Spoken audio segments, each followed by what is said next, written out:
नमस्ते बच्चों। पिछली कक्षा में हमने अध्ययन किया अवतल दर्पण के लिए दर्पण सूत्र की स्थापना, जब प्रतिबिंब वास्तविक बने और जब प्रतिबिंब आभासी बने। आज हम अध्ययन करेंगे उत्तल दर्पण के लिए दर्पण सूत्र की स्थापना 1/f = 1/u + 1/v। तो मान लो एक उत्तल दर्पण है जिसका क्या है, XY एक उत्तल दर्पण है। इसका ध्रुव P है। अब दर्पण के सामने एक वस्तु क्या रखी है, AB। तो दर्पण के सामने एक वस्तु AB रखी है और हम जानते हैं कि वक्रता केंद्र की ओर आने वाली किरणें जब वस्तु से निकलती है, वक्रता केंद्र की ओर आने वाली किरणें क्या होती है, दर्पण से टकराकर पुनः उसी मार्ग में वापस लौट जाती है। और जब हम इसको आगे की ओर बढ़ाएंगे तो ये वक्रता केंद्र से होकर जाती है। तो वक्रता केंद्र को हम किससे प्रदर्शित करते हैं, C से प्रदर्शित करते हैं। एक दूसरी किरण वस्तु से निकलती है और ध्रुव से AP ध्रुव पर आपतित होती है और परावर्तित होकर वह PO दिशा में चली जाती है। तो इस प्रकार ये APB ये है आपतन कोण I और BPO ये है परावर्तन कोण R। तो मान लो मैंने जैसे बताया XY क्या है, एक उत्तल दर्पण है, P जिसका ध्रुव है, C उसकी वक्रता त्रिज्या है। दर्पण के सामने AB एक वस्तु रखी है। तो वस्तु A से निकलने वाली वक्रता केंद्र की ओर निकलने वाली किरणें दर्पण के पृष्ठ पर क्या होती है, आपतित होती है और परावर्तित होकर पुनः उसी मार्ग में वापस लौट जाती है। और यदि उस किरण को हम आगे की ओर बढ़ाएं तो वक्रता केंद्र पर जाकर मिलती है। उसी प्रकार से A से निकलने वाली एक दूसरी किरण ध्रुव पर आपतित होती है और परावर्तित होकर वह PO दिशा में चली जाती है। अब यदि हम OP को आगे की ओर बढ़ाते हैं तो वह जिस बिंदु पर दोनों रेखाएं आपस में मिलती है वहां बनता है वस्तु का प्रतिबिंब। मान लो वह हमें A' पर क्या करती है, काटती है। दोनों रेखाएं एक दूसरे को कहाँ काटती है, A' पर, और हम A' से PC पर A', B' लंब डालें तो वही बनता है वस्तु का प्रतिबिंब। तो हम जानते हैं परावर्तन के नियम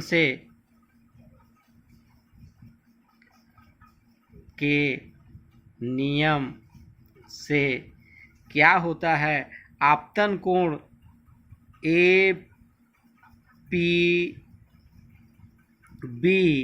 = परावर्तन कोण BPO =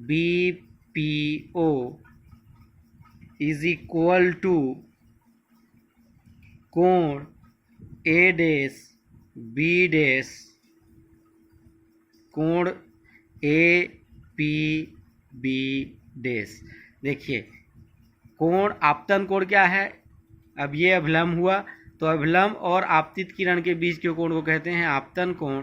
तो APB आपतन कोण हुआ, परावर्तन कोण BPO और ये उसका शीर्षाभिमुख कोण है, तो ये भी क्या होगा, उसके बराबर होगा। अर्थात अगर हम इसको इस प्रकार से डिनोट करें तो ये हो गया कोण B, ये O और ये P। अगर ये R है तो ये A', B', तो ये भी क्या होगा, R होगा। BPO का शीर्षाभिमुख कोण A', तो परावर्तन के नियम से कोण APB बराबर कोण BPO बराबर कोण A', P, B'। कोण ए डैश पी बी डैश। अब चिन्ह परिपाटी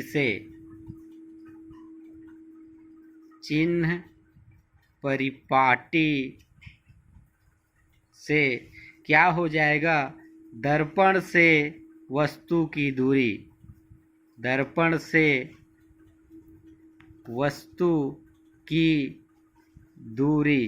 तो दर्पण ये हमारा एक्स वाई है, वस्तु की दूरी क्या है, P B is equal to P B, और चूंकि ये बाईं ओर है इसलिए क्या होगा, ऋणात्मक होगा अर्थात माइनस यू। दर्पण से प्रतिबिंब की दूरी, तो दर्पण से प्रतिबिंब की दूरी पी बी का dash, P B dash is equal to, चूंकि ये प्रकाश किरण जिस दिशा में आपतित हो रही है उसी दिशा में वस्तु का प्रतिबिंब बन रहा है, इसलिए प्रतिबिंब की स्थिति क्या होगी, धनात्मक होगी। वक्रता त्रिज्या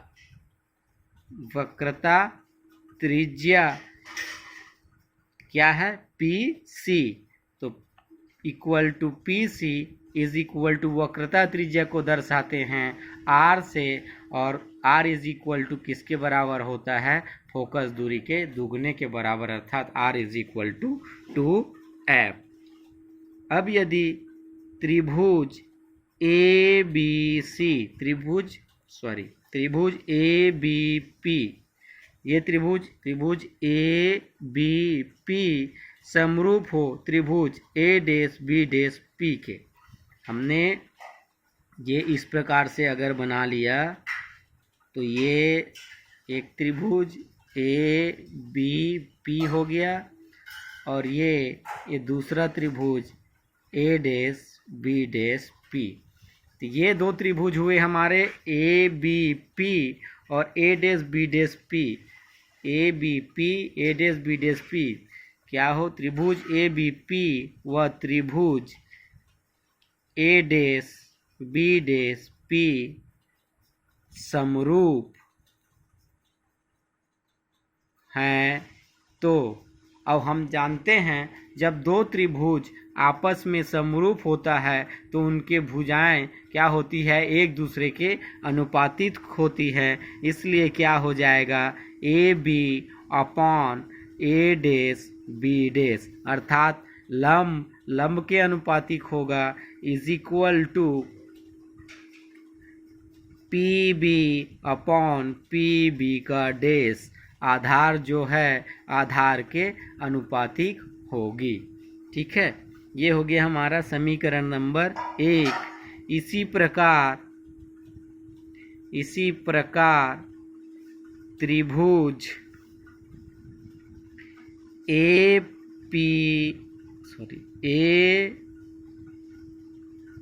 बी सी व त्रिभुज ए डैश बी डैश सी में कौन कौन सा त्रिभुज, ए बी सी एक बड़ा सा त्रिभुज है, त्रिभुज A B C, A B C, और त्रिभुज कौन सा, ए डैश बी डैश सी। ये बड़ा त्रिभुज ए बी सी और ए डैश बी डैश सी में, तो उसी को हमने इस रूप में बना लिया, ए बी सी और ए डैश बी डैश सी में क्या हो जाएगा, ए बी, ये दोनों भी क्या है, समरूप है, तो A B upon A dash upon B dash is equal to, लंब अनुपातिक है लंब के, और आधार कितना है, B C upon B dash C. हमने इस त्रिभुज को यहाँ तोड़ के दो भागों में बना लिया, एक पूरा त्रिभुज समरूप है इस छोटे त्रिभुज के, तो ये क्या हो जाएगा हमारा समीकरण number 2।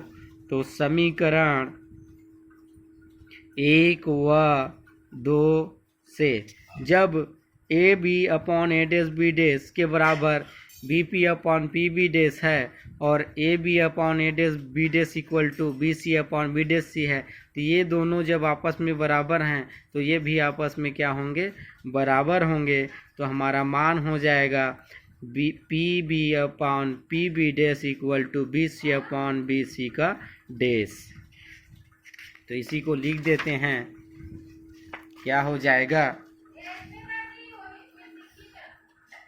B C upon B dash C is equal to P B upon P B का डैश। ये मान हुआ। अब यदि बी सी और हम बी डैश सी का मान देखें तो बी सी और बी डैश सी हमको निकालना है। तो आइए देखते हैं डायग्राम में, बी सी किसके बराबर है, B P minus P C, sorry B C किसके बराबर है, B P plus P C के बराबर है। यही है ना बी सी, ये पूरा बड़ा बी सी। तो ये बी पी और पी सी को जोड़ देंगे तो क्या हो जाएगा, तो B P plus P C is equal to B C. और किसका मान, बी डैश सी का मान निकालें तो बी डैश सी, तो B C minus P B का डैश इज इक्वल टू, ये क्या हो जाएगा, बी डैश सी। तो P C minus P B का डैश, ये बी सी का मान निकालना है, तो ये पी सी में हम पी बी डैश को क्या करेंगे, घटा देंगे, तो पी सी का मान आ जाएगा। तो क्या है हमारा बी सी का मान, B P plus P C और P C minus P B का डैश। तो B P plus P C, B P plus P C upon P C minus P B का dash is equal to P B upon P B का dash. अब हम इसका मान रखेंगे तो बी पी का मान है वस्तु की स्थिति, मतलब माइनस यू प्लस त्रिज्या, वक्रता त्रिज्या 2f अपॉन वक्रता त्रिज्या 2f माइनस प्रतिबिंब की स्थिति v इज इक्वल टू वस्तु की स्थिति माइनस u अपान प्रतिबिंब की स्थिति v। तिर्यक गुणा करेंगे तो v का इन दोनों के साथ गुणा हो जाएगा, u का इन दोनों के साथ, तो इधर क्या हो जाएगा, minus U V plus 2vf is equal to minus 2uf plus uv। Minus और माइनस यहाँ क्या हो जाएगा, प्लस हो जाएगा। तो uv वाले को एक तरफ कर लो और uf और vf वाले को एक तरफ करेंगे तो पक्षांतर करेंगे तो चिन्ह बदल जाएगा। तो क्या हो जाएगा, 2uv is equal to 2vf plus, ये माइनस वाला इधर जाएगा, ये वाला इधर आ गया, तो 2uf। अब दोनों पक्षों में दो कॉमन हैं तो दो को कॉमन निकालेंगे तो कट जाएगा, तो क्या बचा, uv is equal to vf plus uf। दोनों पक्षों में uvf का गुणा करने पर तो हम क्या हो जाएगा, uv upon uvf is equal to vf upon uvf plus uf upon uvf। तो u और f इधर कटा uf से, vf कटा vf से, uv कटा uv से, तो बचा हमारा 1 upon f is equal to 1 upon u plus 1 upon v। यही है हमारा दर्पण का सूत्र उत्तल दर्पण के लिए। तो हमने देखा उत्तल दर्पण के लिए दर्पण सूत्र क्या होता है? 1/f is equal to 1/u plus 1/v। अगला है हमारा टॉपिक रैखिक आवर्धन। तो आइए देखते हैं रैखिक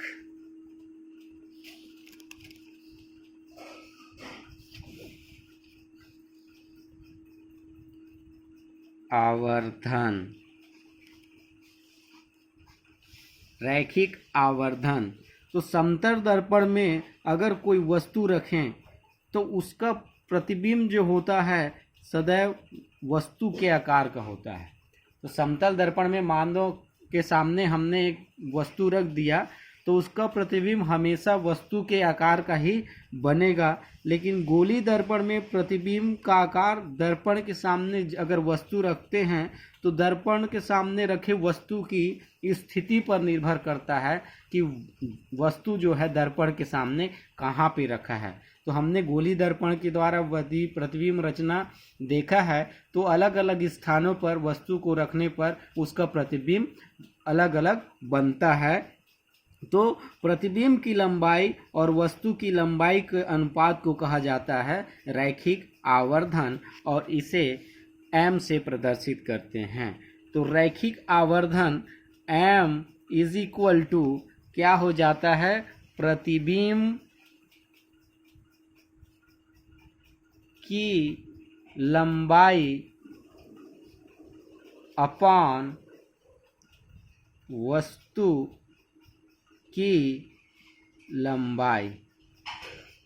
प्रतिबिंब की लंबाई और वस्तु की लंबाई इन दोनों का अनुपात कहलाता है, क्या कहलाता है? रैखिक आवर्धन।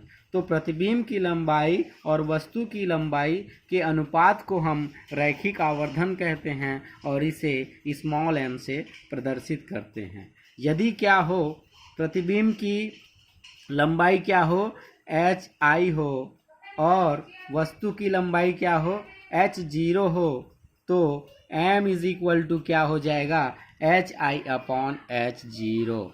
यदि क्या हो प्रतिबिंब की लंबाई hi, प्रतिबिंब की लंबाई क्या है?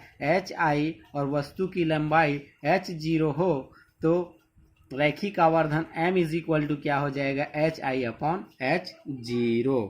अब दोनों दर्पणों के लिए देखें तो पहला अगर अवतल दर्पण के लिए देखें तो अवतल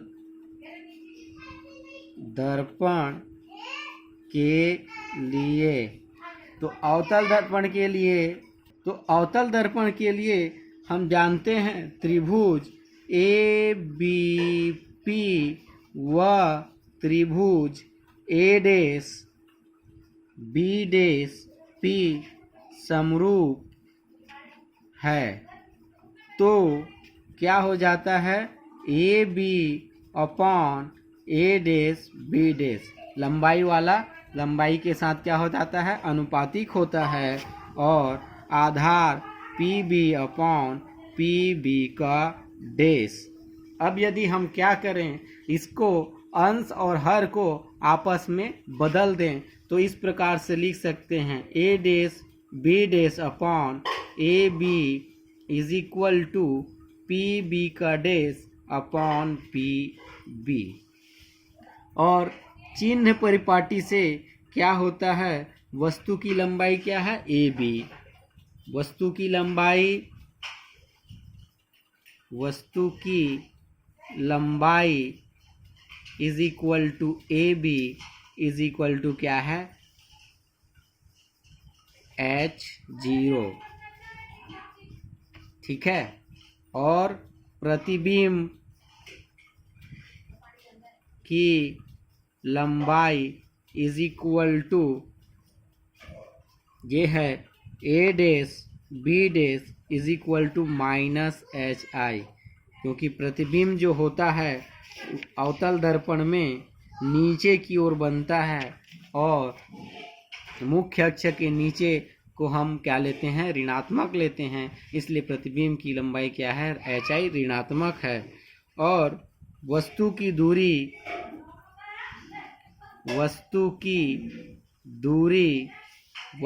दूरी क्या है, PB is equal to minus U, क्योंकि दर्पण के सामने होता है, और प्रतिबिंब की दूरी PB का dash is equal to minus V, ये भी बाईं ओर बनता है। तो बाईं ओर अर्थात प्रकाश के परावर्तन के विपरीत दिशा में, इसलिए इसको क्या लिया गया है, ऋणात्मक लिया गया है। तो मान लो यदि हमारा ये समीकरण 1 है, तो मान रखेंगे तो क्या हो जाएगा, A डैश B डैश मतलब माइनस HI अपॉन H0, प्रतिबिंब की स्थिति A dash B dash upon AB H0 is equal to PB का dash minus V upon minus U। ये माइनस से माइनस क्या हो गया, कट गया, तो बचा क्या, HI upon H0 is equal to, इस माइनस को इधर करेंगे तो माइनस V अपॉन U, ये आ गया HI upon H0 equal to minus V upon U। ये है अवतल दर्पण के लिए रैखिक आवर्धन। इसी प्रकार से अगर हम उत्तल दर्पण के लिए देखें तो दूसरा है उत्तल दर्पण के लिए। तो उत्तल दर्पण के लिए क्या होता है, वस्तु की लंबाई AB इज इक्वल टू क्या हो जाएगा, H0, प्रतिबिंब की लंबाई is equal to A dash B dash is equal to, ये क्या हो जाएगा, HI, क्योंकि प्रतिबिंब जो है ऊपर बनता है, और उत्तल दर्पण में जैसा कि हमने चित्र में देखा, प्रतिबिंब जो है मुख्य अक्ष के ऊपर बनता है, इसलिए प्रतिबिंब की स्थिति को यहाँ धनात्मक लिया जाता है उत्तल दर्पण में। तो ये A डैश B डैश क्या हो जाएगा, धनात्मक हो जाएगा, और वस्तु की स्थिति